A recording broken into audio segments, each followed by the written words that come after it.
पूज्य गुरुदेव वंदनीय माता जी का ध्यान करके गायत्री मंत्र हमारे साथ साथ बोले।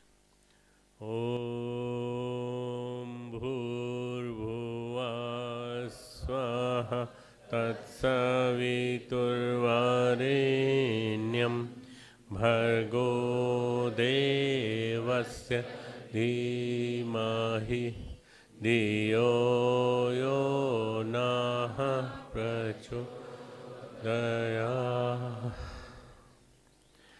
परम पूज्य गुरुदेव और परम वंदनीय माता जी की सूक्ष्म उपस्थिति में हमारे बीच में बैठे हुए सभी हमारे युवा साथियों, हमारे भाइयों बहनों, बहुत सौभाग्य की बात है कि आज आप लोग उस कक्ष में बैठे हैं जिस कक्ष में परम वंदनीय माता जी अपने बच्चों की क्लासेस लेती थी, बच्चों को संबोधित करते थे।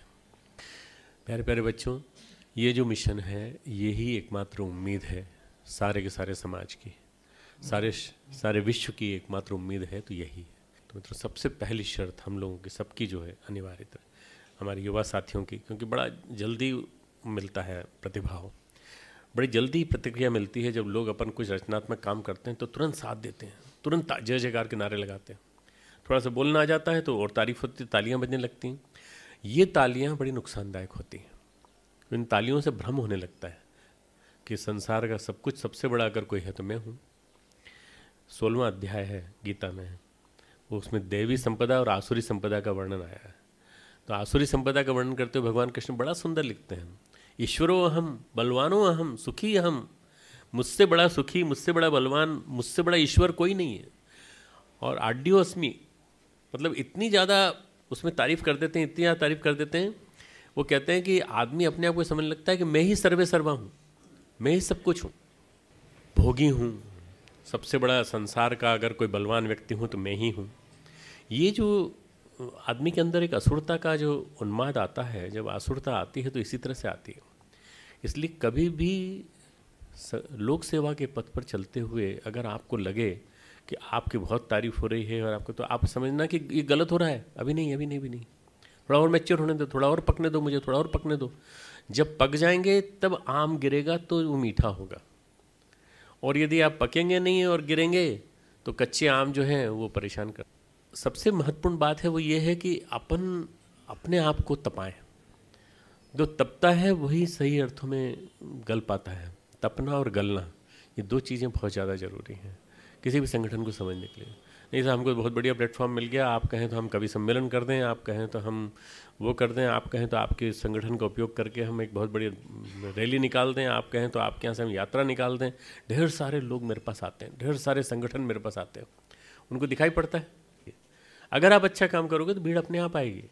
इसलिए गायत्री परिवार की नवीनता, गायत्री परिवार की चिर नूतनता, गायत्री परिवार की विलक्षणता को सबको पहचानना पड़ेगा और अपने आप को समझने का प्रयास करना पड़ेगा कि हमारी भूमिका वहाँ कहाँ है, हम कहाँ पर हैं, किधर हैं हम। इसमें परम पूज्य गुरुदेव के इस अभियान में 21वीं सदी के दूसरे दशक की शुरुआत में, सेकंड डिकेड स्टार्ट हो गया 2011 से। 2011 में जन्म शताब्दी महोत्सव हुआ, उसके लिए हमने तैयारी की, सब कुछ किया, और उस तैयारी के बाद हम 2012 में प्रवेश कर चुके हैं। 2012 में हमको क्या करना है यही सुनने के लिए आए हैं, यही जानने के लिए हम लोग आए हैं। तो अगर आप जानने के लिए आए हैं तो आपको एक बात ध्यान में रखना कि आपको इस मिशन की जो बेसिक विचार क्रांति है, बेसिक विचार क्रांति, उसका जो आधार है, उस विचार क्रांति का आधार नैतिक आध्यात्मिक क्रांति, उसको समझना पड़ेगा। और उस आध्यात्मिक क्रांति के बल पे जो विचारों का बदलाव होने जा रहा है, जिसके लिए परम पूज्य गुरुदेव जीवन भर खपे, जीवन भर लगे रहे, उसको समझना पड़ेगा।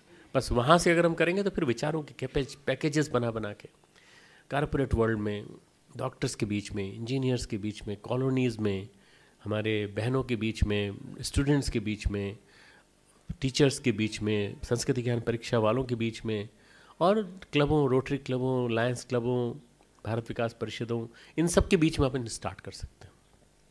विचार वही हैं, पर ये विचार नूतन है, ये विचार समसामयिक हैं, कंटेम्पोररी हैं। आज से 20 साल, 25 साल, 30 साल, 40 साल पहले लिखे गए थे परम पूज्य गुरुदेव के द्वारा, पर आज भी उतने ही समय। ये ऐसा महत्वपूर्ण लेखन किसी ने नहीं किया होगा जिसने जिस समय लिखा उस समय भी, 2000 में भी, 2010 में भी, 2015 में भी, 2020 में भी, 2025 में और 2030 में भी ये लागू होंगे। इसलिए उन विचारों को सबसे पहले अपने जीवन में उतारने का प्रयास करना पड़ेगा। हम यदि अपने जीवन में नहीं उतारेंगे तो दूसरों से कैसे कहेंगे? गुरुदेव ने किताब लिखी थी, ऐसे बने जैसे दूसरों को बनाना है। बहुत बढ़िया किताब है, छोटी सी बिल्कुल। ऐसा बने जैसे दूसरों को बनाना है। ऐसा बनने की कोशिश करो जैसे तुमको दूसरों को बनाना है। सांचा बनेगा तभी तो बाकी ढेर सारी चीज़ें बनेंगी। अगर मान लीजिए फिल्म नहीं बनी तो बाकी किताब कैसे छपेगी? अगर वो कॉइन का वो नहीं बना, डाई नहीं बना, तो फिर बाकी कॉइन्स बनेंगे कैसे? इसलिए ऐसा बने जैसे दूसरों को बनाना है। तो आप लोग सब चुने हुए हो, you are all chosen one, you are all selected one. जो चूजन वन है, जो सेलेक्टेड वन है, उन्हीं को ध्यान रखना है, उन्हीं को विशेष रूप से मन में ध्यान रखना है कि हमारे से कोई ऐसा काम तो नहीं हो रहा है जिससे कि ऐसा लग रहा हो कि कहीं कोई गलती हो रही हो।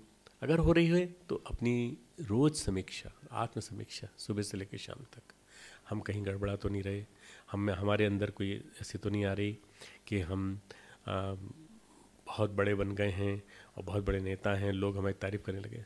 तो ऐसा होता है कि ठाकुर सुहाती जिसको कहा जाता है, ठाकुर साहब बहुत अच्छे हैं, आप बहुत अच्छे हैं, आपने अगर लाठी यहाँ रख दी तो भी आप बहुत अच्छे हैं, और अगर आपने लाठी यहाँ रख दी तो अच्छी, और आप लाठी मेरे सिर पे भी मार दे तो भी आप बहुत अच्छे हैं। ये कौन होते हैं? चमचे। और ऐसे चमचे दुनिया में खूब सारे मिलेंगे आपको, जो आपसे आपकी तारीफ करेंगे और आपको लगेगा कि यही सब कुछ है। नहीं, आपको उनको नहीं देखना। आपको किनको देखना है? आपको उनको देखना है जिनके माध्यम से ये संस्थाएं बड़ी बड़ी खड़ी हुई। विवेकानंद की संस्था इतनी बड़ी चल रही, विवेकानंद के अकेले के बलबूते चल रही है। क्यों? विवेकानंद ने वो किया जो उनके गुरु ने कहा, और जो गुरु ने कहा वो उन्होंने किया, और उन्होंने किया तो उसके बाद उतने देर में, कितनी देर में, 1886 से लेके 1902, कुल मिला के 16 साल, बस, ज़्यादा नहीं। पर वो 16 साल का कर्तृत्व इतना महत्वपूर्ण था कि उस 16 साल में वो जी गए, उसको ठाकुर को जी गए, और जितना बोल गए, जितना लिख गए, जितना बोल गए, जितना लिख गए, वो इतना सा है, ज़्यादा बड़ा नहीं है, इतना सा है। पर उसके multiplications, capsules, packages, packages, capsules. मैं यही कहता हूँ, गुरुदेव तो इतना दे गए हैं, उसके कैप्सूल्स बनाओ, पैकेजेस बनाओ। अरे उन्होंने कहा युवकों के प्रति, उन्होंने कहा हिंदू धर्म के प्रति, अरे गुरुदेव के बनाओ ना, जगह जगह तुम लोग बनाओ ना। तुम लोग को क्या छूट, सब तरह की छूट है। तुम लोग ऑफिस में काम करते हो, बिजी रहते हो, सब कुछ करते हो, मैं मानता हूँ बहुत बिजी रहते हो, पर तुम 12 घंटे में से 12 घंटे काम नहीं कर पाते होगे। 1 आध घंटा, 2 घंटा, 3 घंटा मिलता होगा, उस स्वाध्याय के लिए रखो। स्वाध्याय तुम्हें नए विचार देता है, ग्रो करने की, सेल्फ ग्रोथ की कैपेसिटी देता है। अगर तुम स्वाध्याय करोगे और स्वाध्याय करने के लिए तुम अपने समय निकालोगे, तुमको धीरे धीरे एक समय ऐसा मिलेगा, तुमको सोच आएगी कि ऑडियो बुक निकाल दें तो कैसा है भाई। 2 घंटे तो आने जाने में लगते हैं, अगर 2 घंटे की ऑडियो बुक बन जाए तो कैसा बढ़िया। तुम खुद सोचो, तुम निकालो, और उस ऑडियो बुक को तुम ही निकालो, तुम ही पढ़ दो विचार, गुरुदेव के विचार पढ़ के तुम उसको टैप कर दो और कह दो ये विचार परम पूज्य गुरुदेव पंडित श्री राम शर्मा आचार्य जी के हैं, आप भी इसे सुने, हमने इसे सुना, जीवन में अपनाया, आप भी उसे सुने। बस नाम देने की जरूरत नहीं, और उस ऑडियो बुक को प्रचारित कर दो, कोई दिक्कत नहीं। आप देखना धीरे धीरे इन ऑडियो बुक्स के माध्यम से, इन किताबों के माध्यम से जनता जानने लगेगी, लोग जानने लगेंगे, पढ़ा लिखा समुदाय जानने लगेगा। जहाँ लोग पढ़े लिखे नहीं हैं वहाँ जाके सुना दो विचारों को, गुरुदेव के विचारों को। अखंड ज्योति पढ़ के सुना दो, अखंड ज्योति के एक एक लेख को पढ़ के सुना दो। युवा वास्तव में उसे कहते हैं जो कभी थकता नहीं। अभी उद्दाम, यौवन, उमंग, खूब सारी शक्ति का जखीरा आपके अंदर भरा पड़ा है, और इस शक्ति के जखीरे को आप अभी जितना कर सकते हो भगवान के काम में लगा सकते हो, उतना बाद में नहीं लगा सकते। बाद में क्या होगा? धीरे धीरे 45 साल आते आते शक्तियाँ क्षीण होने लगेंगी। आज तो बर्नआउट हो जाता है। आज का युवा जो है ना, उसको बहुत सारा काम कराते हैं लोग। मेरे ख्याल से बहुत सारे लोग इसमें ऐसे बैठे हैं जो कॉर्पोरेट वर्ल्ड के हैं। 24/7 कभी भी किसी भी समय बुलावा आ सकता है बॉस का। 24/7 आप देखिए, आज का जितना भी आउटसोर्सिंग हो रही है, उस आउटसोर्सिंग वाली कंपनियां जितनी भी हैं वो काम तो वहाँ कर रही हैं अमेरिका में। तो आप 11 बजे सोएंगे नहीं, 11 बजे नहीं सोएंगे आप, 11 बजे तो वहाँ जगने का समय आ गया भाई, आपको वहाँ के लिए काम करना है, यूएसए के लिए। यहाँ बैठ के काम करो चलो। अगर ऐसे आउटसोर्सिंग वाली कंपनी में इंजीनियर हो तो क्या काम करेंगे, कॉल सेंटर में करेंगे तो कैसे काम करेंगे।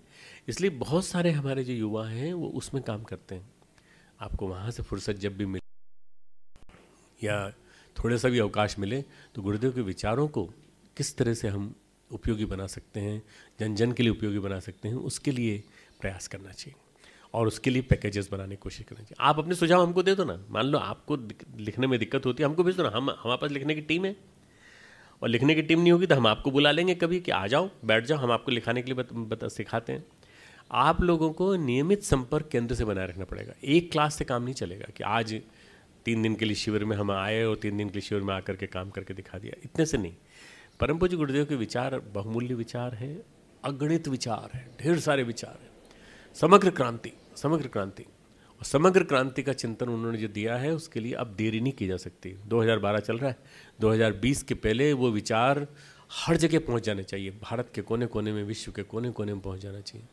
मैं दिन रात, मुझे लेटने के लिए ज़्यादा कहा गया, लेटा रहता हूँ, बहुत सारे दिमाग में विचार चलते रहते हैं।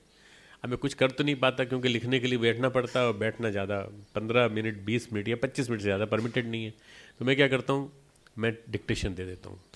वो डिक्टेशन लेने वाला जो है ना, फिर मुझे टाइप करके दिखा देता है, मैं उसको देख लेता हूँ। आजकल की मॉडर्न टेक्नोलॉजी इतनी ज़्यादा बढ़िया अवेलेबल हैं कि इनका उपयोग यदि हम लोग करें तो बहुत कुछ कर सकते हैं। इसके साथ साथ क्रांतियाँ, हमारी जो क्रांतियाँ हैं वो इतनी रचनात्मक हैं, इतनी जोरदार क्रांतियाँ हैं कि गांव में भी, शहर में भी, वार्ड्स में भी, कॉलोनीज़ में भी, हर जगह उपयोगी रहेंगे। आप करके तो देखो, लगा के देखो, आपके मन में आएगा कि साहब ये तो डॉक्टर साहब जितनी बात बता रहे हैं तो सब शहरी युवा के लिए बता रहे हैं। शहरी युवा नहीं, ग्रामीण युवा, कस्बे का युवा, सेमियर सबर्बन युवा और शहर का रहने वाला। नोएडा चले जाओ, नोएडा में गांव मिलेंगे तुमको, गांव के बीच में कॉलोनीज मिलेंगी। एक एक सेक्टर जो है वो एक एक गांव है, ये मान के चलो। एक एक मोहल्ला एक एक गांव है, एक एक वार्ड एक एक गांव है, एक एक कॉलोनी एक एक गांव है। यदि उस तरह से डेवलप करना चालू करो आप, तो आपको डेवलप करते करते लगेगा कि बॉम्बे अकेला जो है वो कम से कम 500 गाँव को मिला के बनाए। 500 गाँव को डेवलप करो, अगर आप धीरे धीरे करके डेवलप करना चाहते हो तो। एक एक करके यदि हम लोग प्रयास करेंगे तो हमारे हर क्षेत्र में, क्योंकि भारत की सबसे बड़ी नवीनता क्या है, भारत की सबसे बड़ी विलक्षणता क्या है, और भारत की सबसे बड़ी पुरातनता क्या है, कि भारत में जो आज का भारत नहीं, इंडिया नहीं है, मैं भारत की बात कर रहा हूँ। इंडिया तो बड़ा गड़बड़ है, भारत वर्सेस इंडिया इस समय कंपटीशन चल रही है। इंडिया जो है वो तो है आईपीएल वालों का, इंडिया जो है वो तो है मॉडर्नाइजेशन का, इंडिया जो है वो तो है बहुराष्ट्रीय कंपनियों का, इंडिया जो है वो है आउटसोर्सिंग वाली कंपनियों का। भारत जो है वो हिंदुस्तान, हमारा देश, जो अभी भी वही प्यार आत्मीयता की बात मानता है, एक दूसरे के साथ रह करके हम लोग कैसे काम कर सकते हैं, भारत उसको कहा जाता है।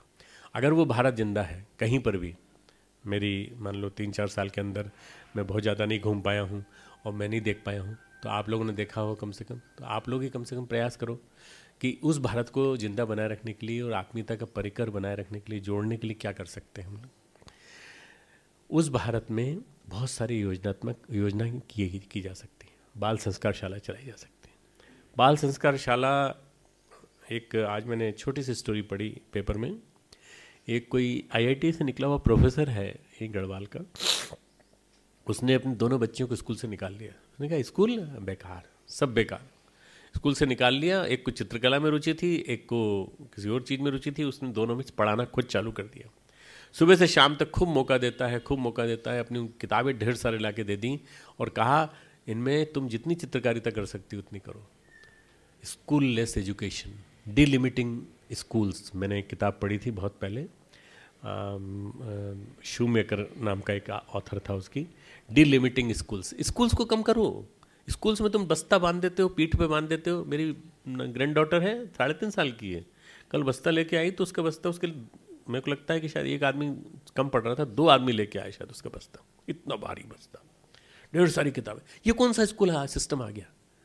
ये कौन सा स्कूल सिस्टम है जिसमें कि बच्चे के ऊपर इतना ज़बरदस्ती की शिक्षा लाद रहे हैं हम लोग?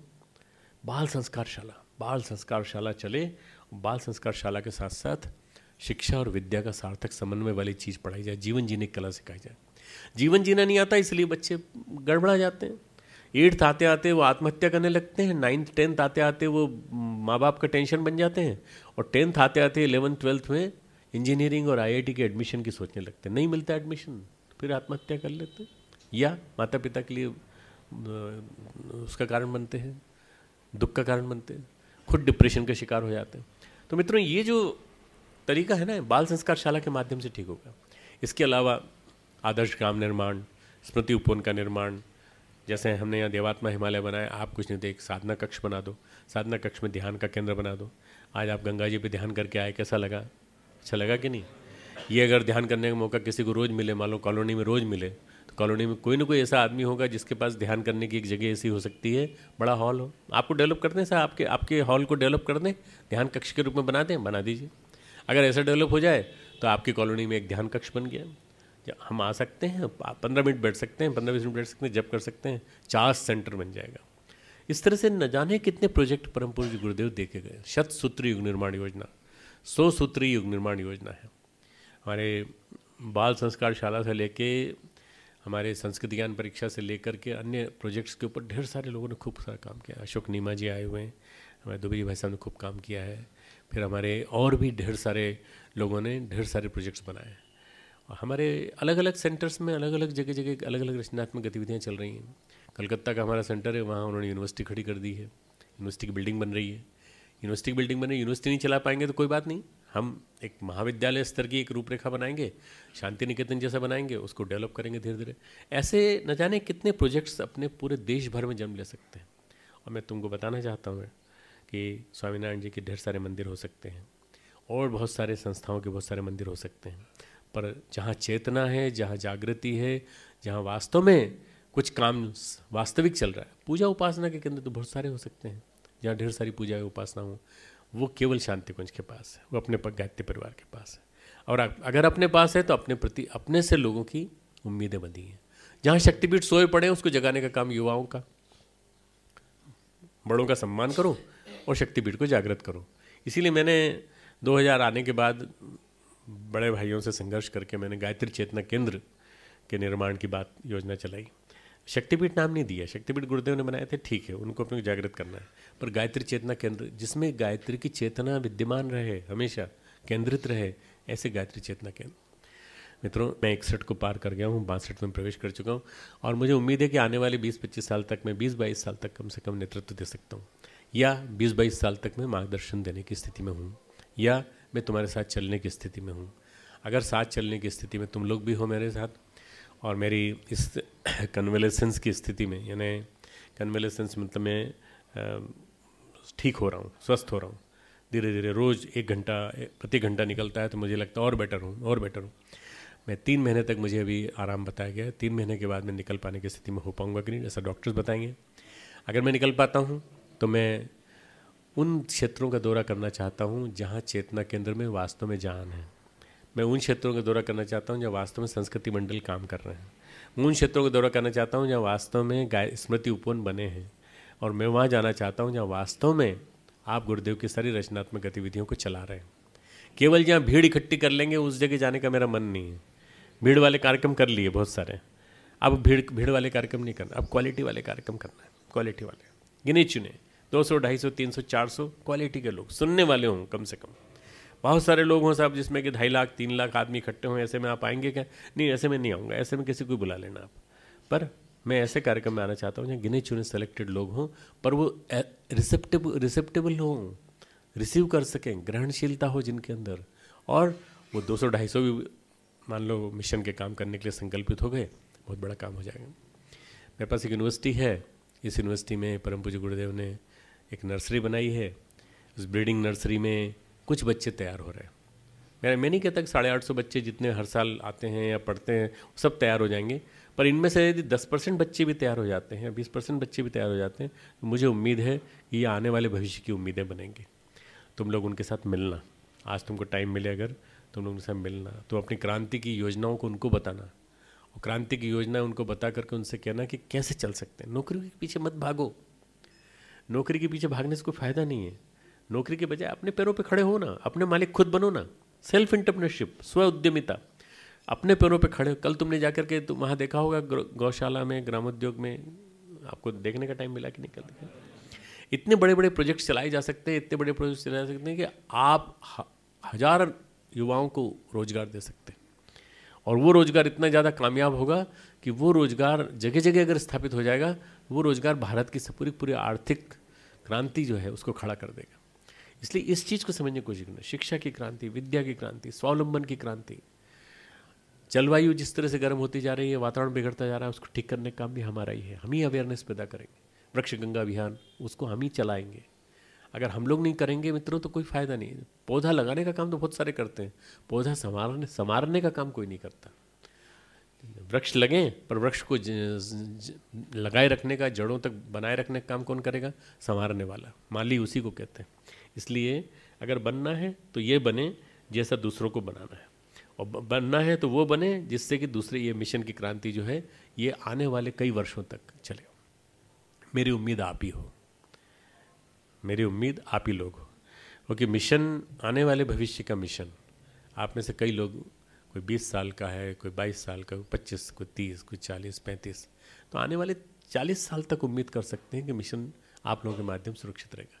और जब तक आप चलते रहोगे, आप नए व्यक्ति तैयार करते रहोगे, आपके जो साथी होंगे वो सहयोगी होंगे, ढेर सारे नए व्यक्ति तैयार होते जाएंगे, तो मिशन आगे बढ़ता जाएगा। मित्रों, ये मिशन जो है इमॉर्टल है, शाश्वत है, ये कभी समाप्त नहीं होने वाला, अविनाशी है, चलता ही रहेगा, चलता ही रहेगा, चलता ही रहेगा, अनंत काल तक चलता रहेगा। बस इसकी विचारधारा को बनाए रखने का काम आपके जीवन में, आपके चिंतन में, आपके कण कण में बना रहना चाहिए।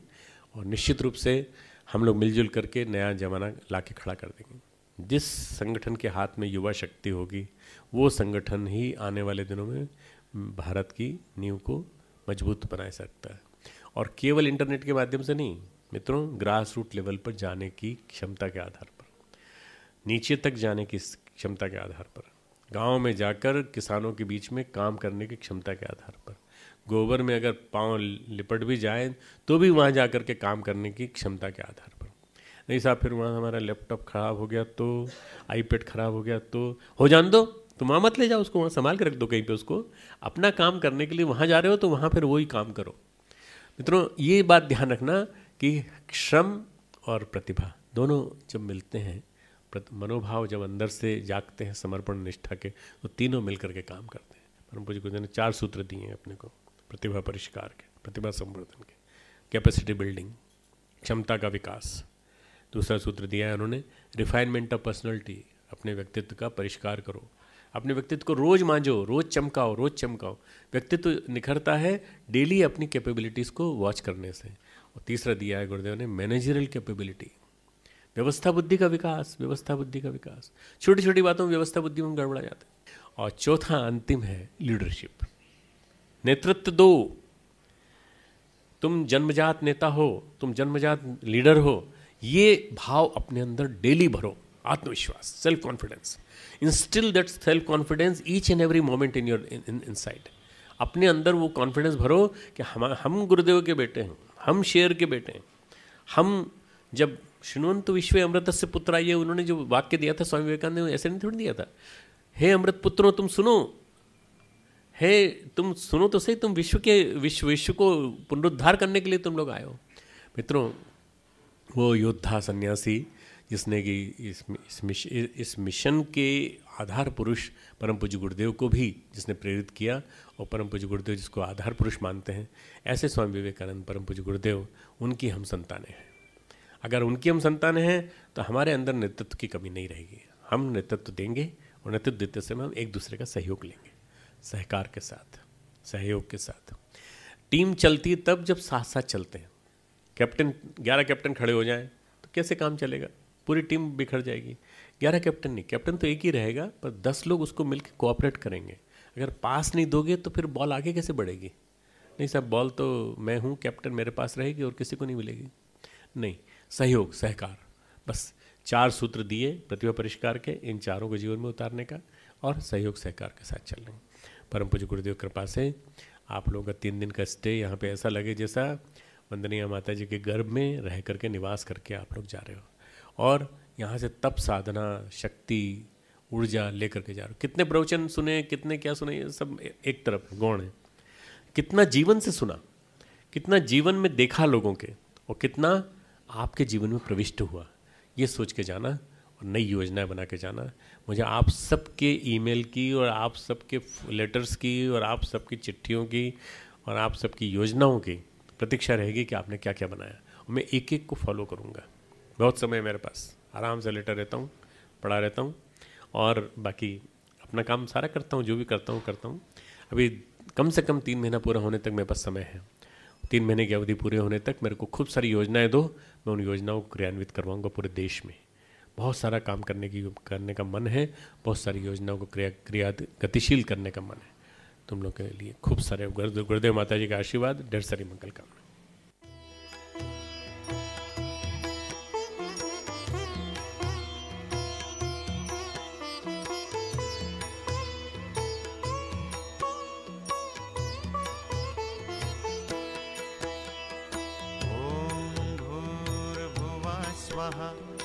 तत्सवितुर्वरेण्यं भर्गो देवस्य धीमहि धियो यो नः प्रचोदयात्। ॐ भूर्भुवः स्वः तत्सवितुर्वरेण्यं भर्गो देवस्य धीमहि धियो यो नः प्रचोदयात्। तत्सवितुर्वरेण्यं